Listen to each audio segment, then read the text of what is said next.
5 years since that first lockdown, and this says key scientific lessons learned during the COVID-19 pandemic are being forgotten. Now, have we actually learned anything? Answer, no, we haven't. There is no evidence the health service now would be any better prepared than it was then. We're running it far too hot.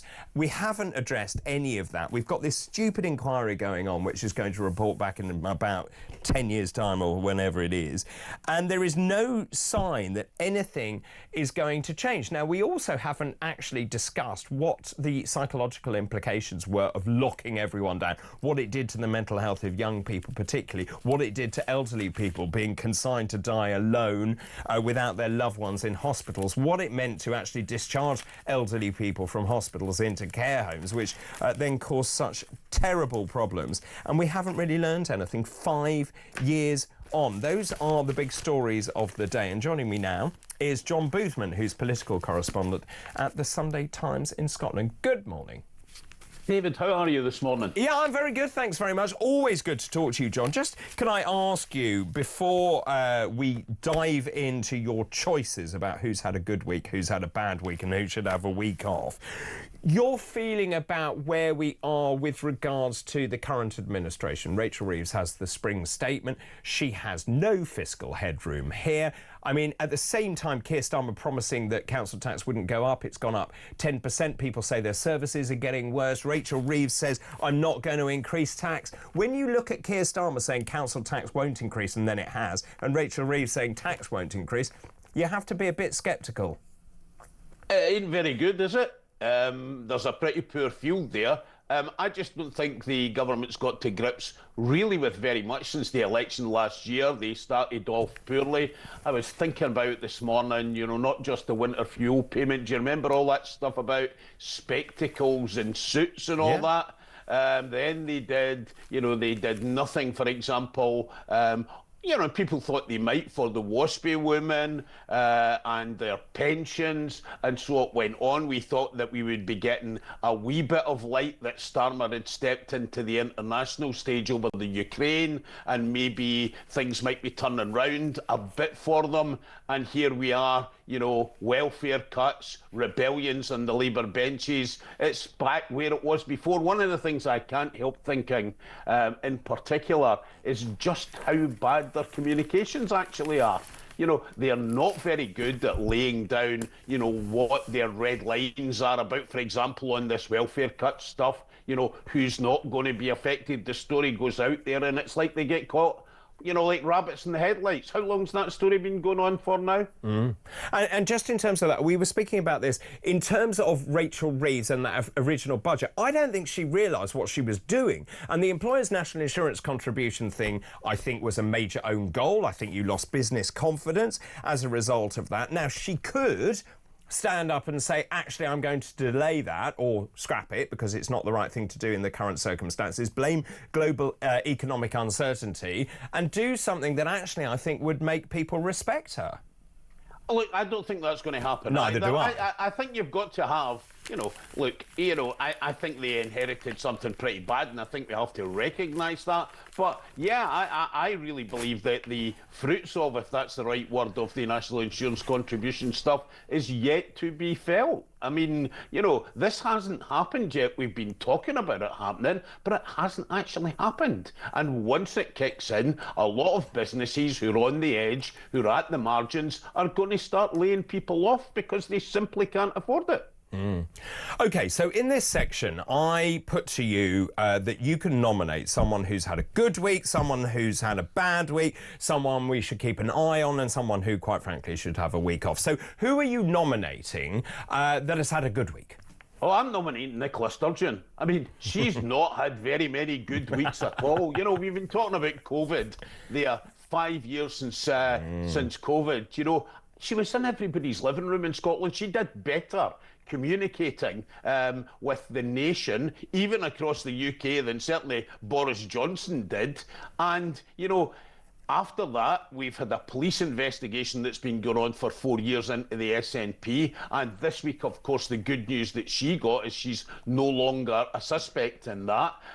She's had 2 years since she's been First Minister. She's kind of disappeared out of the public's view. But, you know, again, this week, we've seen her announce the name of her new book, for which she's already been paid, I think, an advance of £300,000 coming out in August. And last night, I went to her first foray into the comedy world. Her and her pal Val McDermid were in a theatre, a packed theatre in Glasgow. I have to say they weren't really very funny, but that's another matter. And what's happening now is I think we're going to see more of her in the next few months and weeks, more appearances, probably at the Edinburgh Festival, Book Festival. She's got that book coming out in August. And then, of course, John Swinney already saying that he'd welcome her back onto the election campaign trail. Now, again, she's had a difficult couple of months. She's announced she's separated and getting divorced from her husband, Peter Burrell. She's leaving frontline politics. But, you know, I think we're going to see a wee bit more of her now after the relief of this week. So a good week and amongst a lot of bad weeks. Yeah. You don't see comedy as her new career then? Well, I think, you know, somebody said last night, in fact, Val McDermid said at the end of the first half, are we doing okay? Maybe we should stick to our day jobs. Did anyone come back for the second half? Well, no, I mean, yeah, I was there for the whole thing, but it I felt as if it ran out of steam a bit. Politicians, you know, sometimes aren't very good comedians. They're often not very good at lots of things. OK, so that's Nicola Sturgeon, who's had a good week. Who's had a bad week? Well, you know, I keep looking at the Leader of the Opposition, Kemi Badenoch, and I keep thinking, I'm going to see something different this week. I'm going to hear something different this week. She's going to do something that's going to make her mark, that's going to cut through. And you know what? It just doesn't happen. Now, I know she's trying to make a virtue of that, saying that they need to think over, you know, a longer term about what their policies are and how they're going to position themselves. But you know what? She's just not cutting it. And she's not making any kind of breakthrough at all. I don't think it helps to go out there and tell everybody in our party, not exactly helpful if you want them to go out and chap doors that you're going to have a really poor elections. It's 8 months since the last election, and I know politics has changed, but she's just not doing it. I mean, it's going to be fascinating, of course, in terms of the local elections, the mayoral elections as well. Kemi Badenoch also changing policy. Look, I get it in some ways. 4 years is a long time to wait. The question is, can she survive in that position for a year, let alone 4 years? I think that's possibly where we are. You know, I don't know. I don't see many Conservatives, even privately, talking her up in terms of, as you say, getting to that next election as the party leader. Yeah, I think they will have bad elections. You know, she's announced what? She announced that really they don't think that we'll reach our targets in net zero. She sounds as if she's aping Nigel Farage rather than opposing Nigel Farage. I just think they're having real difficulty positioning themselves. So is it fair to say they're having an identity crisis? I think so, yeah. I mean, you know, they don't know where to place themselves in terms of the political spectrum. Nigel Farage, you know, people have been complaining the last few weeks, had difficulties, obviously, with Rupert Lowe and stuff. But the fact of the matter is, he's more simple and clear, and people know what he stands for. It's like he's the Conservative Party without all of the Conservative Party's baggage. I mean, that's interesting. Is Rupert Lowe the next leader of the Conservative Party? Well, I don't know that Rupert Lowe will be the next leader of anything very much, to be quite honest. I think Farage has proved that he's survived before. I think he can keep it going. You know, look, he doesn't need any of this noise in his own system. I just have a sense that the Reform Party are much better organised, much better resourced than I've ever seen them before in any of the previous reincarnations, whether it be UKIP or before that. Interesting. Just moving on now, who should we keep an eye on, do you think, this week? I think the guy we need to keep an eye on is Vladimir Putin. There's talks tomorrow in Riyadh, starting in relation to a ceasefire. I just think Putin's playing an absolutely masterful game. You know, Trump's gone out there. He's made his position clear about what he thinks of Ukraine and Zelensky. He's kept insisting that there's going to be a ceasefire deal. And Putin's just played a much more sophisticated game. They had a phone call earlier this week. I think it went better for Putin than it did for Trump. We know that he might be interested in some kind of limited ceasefire around about infrastructure, nuclear plants and stuff, and maybe some initial talks in terms of what happens at sea. But, you know, the Russians are inch by inch making progress in the war. Even a ceasefire might suit them should they eventually agree with it. And, you know, Putin and his foreign minister Lavrov, these guys have been round the block. And, you know, in a way, I don't know that the current American administration has. So let's see how these talks go. But he's the guy we all need to keep an eye on. Well, and also, just bear in mind, of course, Putin has everything to gain by pausing any attack on energy and infrastructure, because, of course, Russia's been hit very hard by Ukraine. There's a great article in The Spectator, actually, this week. I don't know if you've seen it. And the headline is really simple. Putin has played Trump like a fiddle. I think he's right. Yeah, I think that's fair. As I say, I think they've got all the experience on their side. They know what they're doing. And I just think the Americans have stumbled into this a bit. You know, we're all hoping for a better outcome and a better outcome for Ukraine. And of course, you know, Trump deserves some credit for actually kick-starting the process. But it just seems as if they've come at it all the wrong way. And finally, if I may, who do you think, in your erstwhile opinion, should have a week off? Oh, look, it needs to be Rachel Reeves. Unfortunately, she isn't going to have one. No, she's not. You know, what we're going to find out on Wednesday, we're going to find out that living standards are not what we thought they would be in terms of any increase, that the economy's not good, that there's going to be big cuts in welfare, though. It'll be interesting to see whether, you know, some of the dire predictions that we were hearing in the last couple of weeks are actually going to take place, given the complaints from certainly behind-the-scenes Labour MPs. And we're hearing this morning, of course, that there's going to be lots of civil servants cut. Let's see whether that can be done. But she's just been on television this morning talking about 10,000 civil servants' jobs to go. Sometimes it's easier to make these forecasts and targets, much more difficult to make it happen. I mean, it's so interesting, isn't it? Of course, the public sector pay rises, which Labour enacted, was to get the unions off their back. And here she is realising that that is not the way to proceed in terms of the civil service. No, I think, yeah, I accept that entirely. You know, I mean, she's talking about this morning how we need frontline jobs rather than back office jobs. She's talking about the introduction of new technology and AI replacing some jobs. Look, some of that might be quite popular, to be quite honest. I'm not sure that civil servants are flavour of the month with everybody in the whole of the country. So, you know, again, let's see how that transpires. Absolutely. John, always good to talk to you. Thank you very much for your time. John Boothman there, political correspondent at the Sunday Times in Scotland. Time for a break. Just something to ponder. It's 5 years to the day since the first COVID lockdown was announced. The impact of that, I think, can't be underestimated. I don't think we talk about it enough. I think the implications were profound in terms of the development of children, their social skills, their interaction, the mental health of young people. And also you're seeing it as young people come into the workplace as well. The fact is that it's sort of made them rethink, recalibrate their attitude to life. Also, what did we do to elderly people? If there was a pandemic now, and this is the question I want to pose, there will be a pandemic, by the way. It's just a question of time, because that's the way that viruses work. Now, the question is, if there was a pandemic today, and if the government said you have to be locked down and you cannot leave your home, would you comply in the same way that you did the first time? How would we tackle it? What have we learned? The number 0344 499 1000. We'll take a break. After the break, I'm going to be talking all things showbiz. Live from LA is Sandra Minetti, who's a UK journalist, author and producer based in Los Angeles. That's all still to come. This is Weekend Breakfast. Good morning.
This is an organisation that has one purpose, the Chinese government. It is to become the dominant power in the world to supplant the United States. And all I can say right now is if you don't think that is a threat to us, then you must be living in cloud cuckoo land. Exactly. I'm sanctioned by the Chinese government because I raised the issue of their genocide in Xinjiang. They are getting rid of an ethnic group in Xinjiang. The men are in slave labour, the children are in re-education camps. When did you last hear about that? Oh, that would be Nazi Germany, who were terrible, weren't they? Well, China is even worse.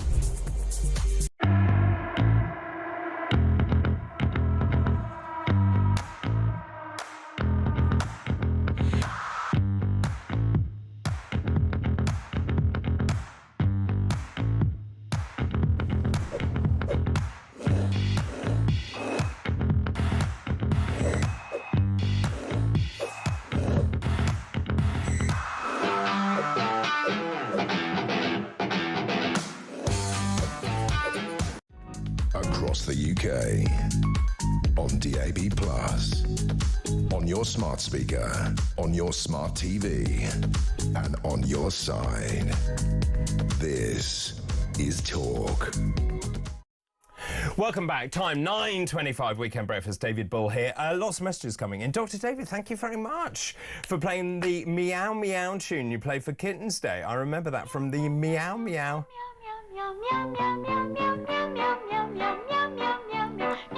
There you go, Sarah. I remember that from the Meow Mix cat food advert. I haven't heard it for decades. Going to be singing it all day. Sarah in Berkshire. New Meow There we Mix are. from Purina. Your wishes are command. Good morning, David. Primary school. Oh, yes, we were talking about this. A primary school not celebrating Easter. No wants to celebrate diversity instead.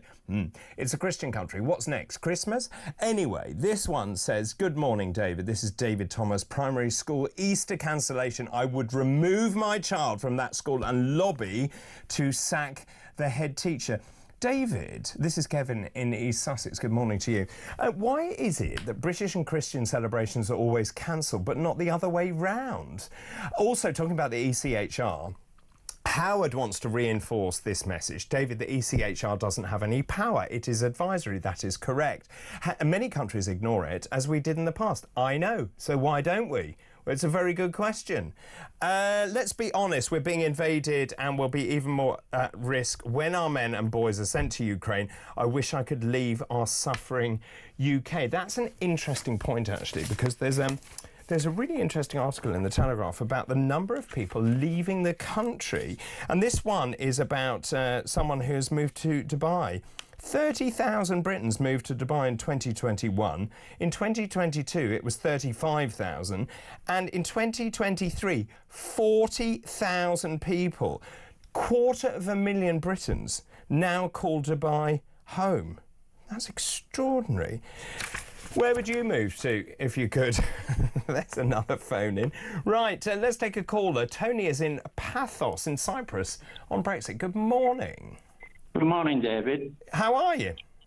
Well, I'm fine. We're 2 hours in front of you. Yes, so, and is the weather lovely? I assume so. Do you really want me to tell you? Go on. It's about 22 degrees on the terrace, I think. It's very nice. The sun's shining. Great. The point I wanted to make really was my wife and I are in our 70s, late 70s. I'm 78 this year. She's 75. And we're born and bred in Rotherham. Now, Rotherham was famous for many years for steelworks, coal mines, industry, and so on. Yep. Unfortunately, as everyone knows, Rotherham is now known generally, nationally, for other things. Indeed. We live there, and you asked a question about the effect it has on local communities. Yes, I did. We had 3 grandsons. 2 of them had gone to the same primary school, which was 2 minutes away from our house, so that they could come out to us for the tea when they were out of school and so on. When we tried to get the 3rd one in, they wanted him to go to a school miles away because they had to reserve X number of places for immigrants. Now, we weren't happy, and we went to the school, and cut a long story short, we eventually got him in. I think at that time we had about 25,000 immigrants that came into Rotherham at that time. Now, we could see everywhere the effect it had on trying to see a doctor, the appointment stretched longer, hospital waiting times, and so on. And I used to bang on to my two sons, and they used to say, "Oh, Dad, you're a dinosaur, you know, you've got to move with the times." And I said, listen, forget people, the colour of the skin, their ethnicity. There are just too many numbers in this country for the infrastructure to carry on working. And eventually, when the Brexit referendum came along, we voted for Brexit because we honestly felt, and I think if people are honest, I think the vast majority of people that voted for Brexit, the main thing they voted for was to control the numbers of people. I'm not going to call it immigration, but the numbers of people that were coming into this country, whichever way. And that's what we voted for. I genuinely felt it was the EU that were responsible for the fact that we couldn't control our borders. Anyway, time went on. 3 years later, we're no better off. Things are carrying on. So in 2019, my wife and I, and it was a big decision, I was 71 then, decided to up sticks and move to Cyprus, which is a place that we come on holiday for many years. We feel very safe, it's very British, and so on and so forth. So we decided to move to Cyprus. We're not wealthy people. We haven't got millions in the bank, but what we wanted to do was to try and make what we got left stretch a little bit farther in a country that we felt safe and where we could see a doctor and where we could, you know, walk around in the town centre without being looking over your shoulder all the time. We've lived here now very happily for 6 years. We live in a Cypriot area. We don't live with all the Brits. We're not people that like to go and sit in the pub all day or play bingo. We fully embrace the Greek Orthodox religion that I'm very pleased to say operates here. They're very family orientated. We observe the laws. We fit in with the local people. We've learned some of the language. And we thoroughly enjoy it. The weather's nice, obviously the food's great. And the cost of living is considerably cheaper. If you eat the local food and don't insist on still going and buying all the stuff that's imported from the UK. Yeah. Now, when we sit down with our Cypriot friends and they ask me, how come you have all these problems in the UK with all these boats coming over? I mean, we have them, by the way, in Cyprus. They come over, they try and come over from North Africa. And they're very good here. They're processed quickly, and we've sent, I think, about 9,500 back so far this year. And we're in the EU. Now, when my Cypriot friends ask me why do they want to come to the UK? And I tell them that they can get on a boat in France. They can be escorted halfway across the channel, and then a British boat or taxi will pick them up, take them into the UK. We will then put them in a 4 or 5-star hotel. We will give them... Oh, by the way, they can throw their ID away in the channel. 100%, yeah. And we give them a weekly allowance. We give them all the food and everything else. And my Cypriot friends just look at me as if to say, I'm telling them a fairy story. Well, I know. So very quickly, because time is time, what's the answer? What would you do if you were the Prime Minister? Well... Turn the boats back? Absolutely. Poland are in the EU, and Hungary built a big fence. My son's just been to Poland, so it's a beautiful country, the safest it's ever been to. Yes. They don't allow anybody in, and they're still in the EU. So what are the UK frightened of? Why are they frightened to just try something? I think Rwanda might have worked if they'd have given it a try, but they never did. No, and of course Keir Starmer cancelled it on the first day in office, pretty much, didn't he? Australia. It worked for Australia. They stopped the boats in a fortnight. They did indeed. UK seem to be frightened to do anything. I think they're frightened of their own shadow, to be honest, Tony. Thank you ever so much. Thanks for the weather forecast as well in Cyprus. Tony in Paphos there. Thank you very much for that. What is the solution to our immigration problem? This is the front page of the Sunday Express. Asylum crisis wrecking our communities. If you give everyone hotels, 4-star hotels, by the way, where I'm staying, there's a hotel which has asylum seekers in it. It's a very nice hotel. They're all sitting outside having a lovely time. If we do that, then we're just attracting more people to come across in small boats, aren't we? We need to be much more decisive about what we do, and no one seems to have the political nous to do anything about it. Lots more still to come this morning. Lots of messages coming in as well this morning. Should we take a voice note if we can? Nick has sent a voice note about why this date is important. Good morning, Nick. Morning, David. The only people that should be remembered on COVID Memorial Day are the millions who gave up everything, their businesses, their hopes, their aspirations, their children's education, in the name of perpetuating the lunacy and the lie. I will never forgive them. And I don't think anybody should forgive them. They have wrecked this nation, and the problems that we find ourselves in now economically all stem back to the day we decided to lock this nation down for the best part of 2 years. Shame on them. Shame on them. Have a good weekend, David. I totally agree with you, Nick. Thanks very much for that. Let's take the next voice note, shall we? Morning, David. I'll tell you what we have learnt from the COVID pandemic, not to trust the government, because they don't know what they're doing. They didn't know what they were doing, and it's just an apologetic tone that's gone on from there on in. Thank you.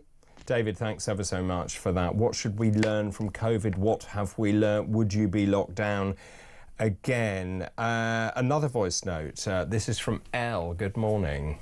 After working for 37 years, I changed jobs on the 2nd of March. I got paid on the 24th of March, which was 3 days out of the RTI date, and I didn't receive any furlough. They started off by saying it'd be about 3 weeks, then it was 3 months, then I lost my job. I applied for hundreds of jobs, and I'm qualified up to management, but I'm happy to work for minimum wage. I even went for a job for the NHS on £9 an hour. That's how desperate I was to work.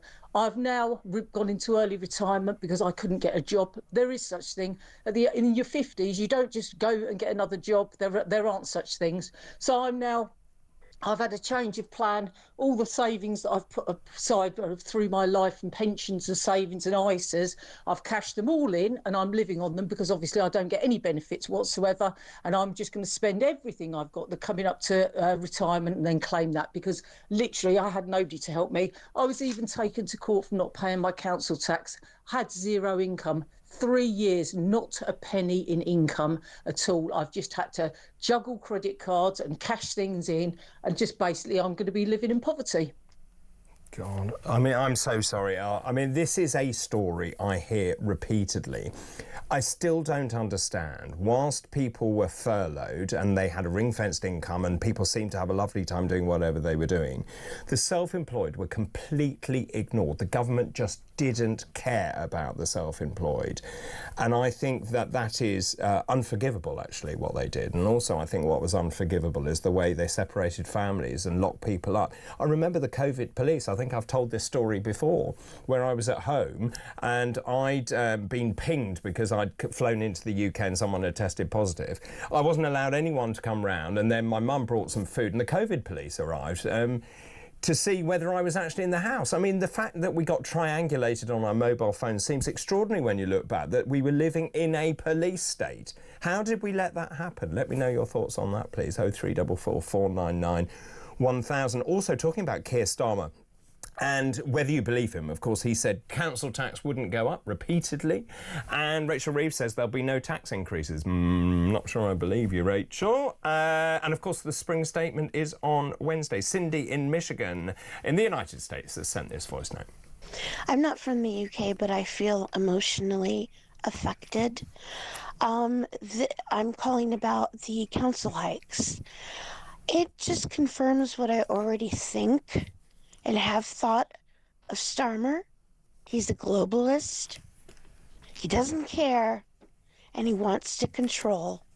And this I find very alarming. Thank you, and great show as always. Oh, that's very sweet, Cindy. Thank you very much. Dan also sent a voice note. Good morning. Hi there, it's Dan from Lingfield here. Just a quick question about democracy. So we keep getting spouted and indoctrinated about democracy, how we're the best democracy in the world. This country has had mass immigration for about 20 to 30 years now, which no one voted for. In fact, we were told that mass migration was going to come down, not democracy. We've got a Labour government in that has broken all of its manifesto, increased council taxes, lied to farmers, and just untold amount of lies. Where is the democracy in this country? Where are people being held accountable for this? I don't feel that we're being told the truth. There's something going on, and I am very suspicious about this country now. That's really interesting. Dan, thank you for your voice note. Keep all of those coming in, please. Your thoughts, please, on the COVID lockdown 5 years ago. Also, if there was a pandemic now, what would you do? What would you do differently? Would you actually adhere to what the government is saying? And also, what impact has this immigration, or just the lack of control of immigration into this country under successive administrations, it has to be said, what impact has that had on your community? 0344 499 1000. We'll take a break. After the break, an old friend of mine, Sandra Minetti, UK journalist, author and producer based in sunny LA, will be joining me for all the latest showbiz news. This is Weekend Breakfast. Good morning.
Across the UK, on DAB+, on your smart speaker, on your smart TV, and on your side.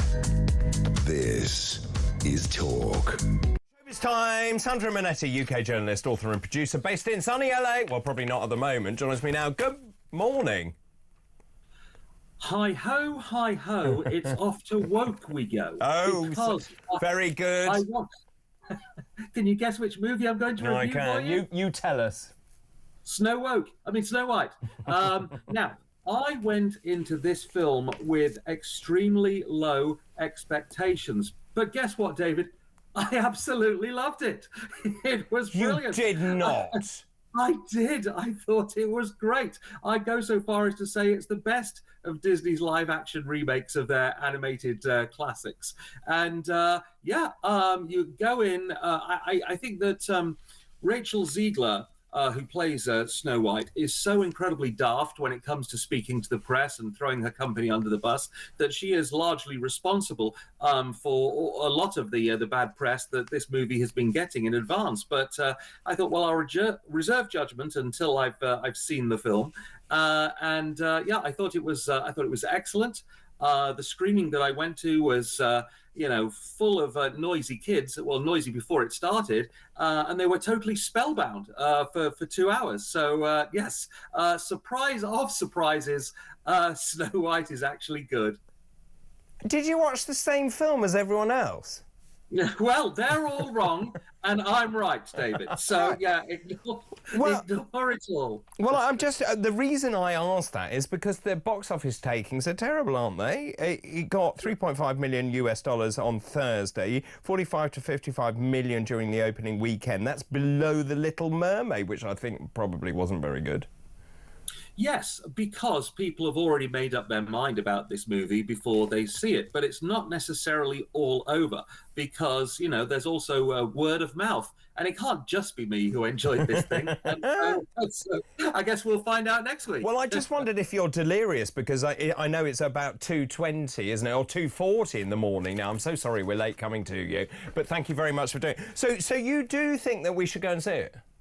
Yes, I can't go to sleep because I was still really entertained by this movie. But I've been very amused by the stories as well about it. I mean, they're keeping the two stars of the movie, Rachel Ziegler and Gal Gadot, apart. Now, Gal, as you may know, was a member of the Israel Defense Force before she moved into acting with films like Wonder Woman and now playing the evil queen in this. And so Rachel Ziegler has been making a lot of pro-Palestine statements, so you can imagine how those two have been getting on. Rachel also said that she criticised the original 1937 version of Snow White, saying it was dated and had all sorts of wrong messages in it. And I thought, well, if you're going to take the money from Disney, don't throw them under the bus. Just say thank you very much for the opportunity. So I went in ready to hate it, but it just won me over with its charm. Even the 7, as we must call them now, magical creatures. Why are they not dwarfs? Because it is not politically correct for them to be called dwarfs, and so now they all actually be played by little persons. So instead, they are now CGI-generated magical creatures. But hang on a minute, but the little people actors, and there is such a thing, they're really angry about this because obviously this is a great role for little people. Yeah, right, and they are the heroes of the movie. I mean, they are portrayed very well in it as well. So, there's this whole thing about, go woke or go broke, and Disney was trying to please so many people with this. It seems they've pleased me, but pretty much not the rest of the world. I mean, it was interesting in terms of, didn't they try and bury the premiere? They stuck it in some obscure castle somewhere and didn't invite anyone. Guests. Yeah, with no guests. No press, only influencers and friendly influencers at that, but should have had me there. If they'd shown it to me, I would have been their press officer for it. I thought it was great. Well, so this cost a lot of money to make, didn't it? $250 million. That's a lot of money. So how are they going to get their money back? Absolutely not. So when you spend $250 million on a movie, you have to spend about another $250 on the publicity and the marketing of it as well. So yes, it would need to take probably, I mean, if you look at Beauty and the Beast, the first of their live-action remakes, the Emma Watson one, that took $174 million first weekend. This is on target to take no more than $45 million first weekend. Wow. So, no, it's not going to make the money back. But you loved it. But tell me, so why do critics hate it? So when you look at Rotten Tomatoes, which is a review website, it gets 44%. That's terrible. Yes, but there are in there some good reviews as well. I mean, it's not 10%. It's 45. All right. Well, I'll give it a go. Then I'll give it a go. Now, there is obviously we've seen a huge change in television, the move to streaming services and so on, and many of the terrestrial channels that you are familiar with here in the United Kingdom are really struggling in terms of audience. But Apple TV, so you've really got a playoff, haven't you, between Netflix and Apple and Amazon Prime and all the rest of it. Apple TV, where are they at the moment? Well, they're far behind the rest. They have 45 million subscribers, which may sound like a lot, but it's not remotely close to Amazon Prime, Disney Plus, and especially Netflix. And also it's a very different offering that they have. Whereas their rivals, have big film libraries, Apple tends to make original and I would say very high quality programming.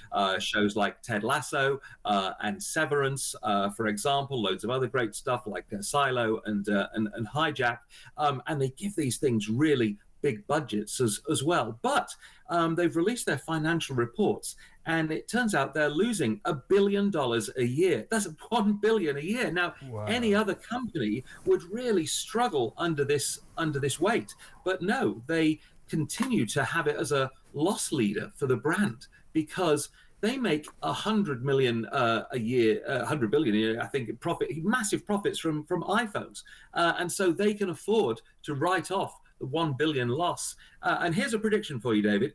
We were mentioning Disney before. I predict that within 1 year, Apple will buy Disney, and then they will just take over. Yeah, I do think so, because they're one of the few companies that can afford to do it. And if they merge Apple TV with Disney Plus, there's too many streamers anyway. I think you're going to see a lot of consolidation. And Apple have got deep pockets and big ambitions. And so, I can really see that happening. That's gobsmacking and actually game-changing if they did that. Yeah, it can change. There's going to be an awful lot of media consolidation, especially under the Trump administration, I think. Disney is really struggling, is ripe for a takeover, and they're the company with the means and perhaps the opportunity to do it. Extraordinary. Let's just pause for a moment, Sandro, if we may. We have to take a break. Sandro will return after this break. This is Weekend Breakfast.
Well, really good question, not least because exactly as you say, British Airways, commendably, I think, getting 8 long-haul flights away tonight. That's critical also for the people who are waiting at the other end to be flown home or indeed flown to Britain for business, for holidays, whatever. I mean, the economic hit of this we can maybe talk about is huge.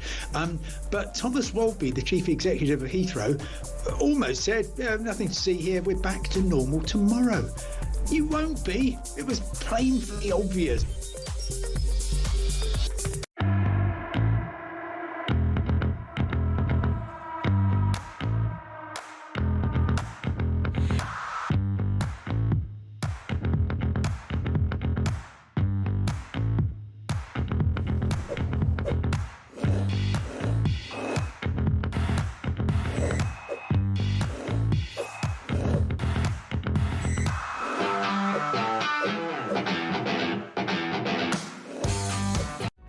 Across the UK, on DAB+, on your smart speaker, on your smart TV, and on your side. This is Talk. Welcome back. I'm in the middle of a conversation with Sandro Monetti, UK journalist, author and producer based in LA. That's how we know each other, isn't it, Sandro? Now, happy days, David, happy days. Well, happy days, I remember them being very sunny as well. There isn't anything more British than James Bond. Now, I'm deeply worried where this is going because, of course, James Bond, tell us the story here. The Broccoli family relinquishing control of James Bond. So I, like you, was very worried by the news that Amazon was taking creative control over James Bond because I think Barbara Broccoli especially had been one of the greatest executives in managing a franchise. There's no James Bond theme park, there's no James Bond action figures, there's no James Bond spin-off TV series. A James Bond movie was an event. You had to wait many years for it. Amazon, of course, are going to sort of change all that, and I feared the worst. But their first decision, I think, has been a good one, because it's who is going to produce the franchise for them. And they've appointed 2 people, David Heyman, a Brit who produced the Harry Potter films and was also lead producer on Barbie. Teamed with him, Amy Pascal, Hollywood ex-studio chief, who, since stepping down from Sony, has run the Spider-Man franchise, and also, when she was at Sony, was distributed Skyfall, you know, the biggest Bond hit of That's a good film. Years. Great film. So, very good. So, these 2 are going to be in charge of picking the new James Bond, picking the new director, and charting the course ahead for the franchise. So all of us who are Bond fans shouldn't necessarily be so worried, although I'd suggest their first call might be to Barbara Broccoli, at least out of politeness and decency. Yeah, well, quite. Who's going to be Bond? Harris Dickinson, the British rising star, is a strong favourite. Henry Cavill would be my choice. Who would be yours, David? I would say I quite like James Norton. Oh yes, a good choice as well. He's also in the mix. I think it has to be a Brit, Sandro. You can't have an American. Oh, absolutely not. No, absolutely not. No, heaven forbid. That would be awful, wouldn't it? I mean, I really hope. So when Daniel Craig's first movies, I thought they were absolutely dreadful, and then it recovered, and then Skyfall I thought was just so brilliant. I just hope they don't lose the essence of what Bond is, which is, yeah, there's action in it, but actually it's all that funny humour. Yeah, and exactly. And it has endured so much. I mean, we were talking before about Snow White. You know, there's a film franchise which has gone since 1937 and had its highs and lows. And James Bond, I think it's because of the way it's been so well managed. You know, it has survived and thrived. So I have some hope that with these 2 great producers in charge, you know, it will continue to thrive for at least another 60 years, and Amazon will be certainly hoping so. And just very quickly, because time is very tight, we talked about James Bond being quintessentially British. Doctor Who, of course, very quintessentially British. There's a big museum, isn't there, to Doctor Who? Yes, I was at the opening just last week. It's in San Diego, home of Comic-Con, and the Comic-Con Museum has devoted its entire space to Doctor Who, a museum which will, this exhibit will run for a full year. Yes, it's absolutely glorious, and how amazing to have such a British institution celebrated here in California. The new series starts on April 12, and I'm sure that'll bring people flocking to the museum. Well, yes, it's got to stop being so woke, though, Sandro. Dr. Woke. Yeah, exactly. And, of course, the Brits taking over LA and California generally. That's right. Not just me. Really good to talk to you. Good to see you. Sandra Minetti, their UK journalist, author and producer based in LA. From one showbiz legend to another, Peter Cardwell, good morning. Well, I was actually contacted by a very nice woman called Carolyn, who has a cat called Pluckley, and she said that I should be the next James Bond because I have a licence to talk. That's terrible. That's what she said. That's what she said. Don't criticise Carolyn. Is that your best that you've got this morning? I know, it may be. It's still rubbish. She's a nice woman. Yeah, good morning, good morning. How are you? I'm very well, I'm very well. I thought you were going to come out with some blinder there. Oh. I think it's a reasonable suggestion that I be James Bond. I think it's reasonable. Julia could be a Bond villain. Oh, she could. She'd have She'd a be cat. Great. She'd be a great Bond villain. She really would, yeah. Anyway, yeah. Speaking of Machiavellian figures, what do you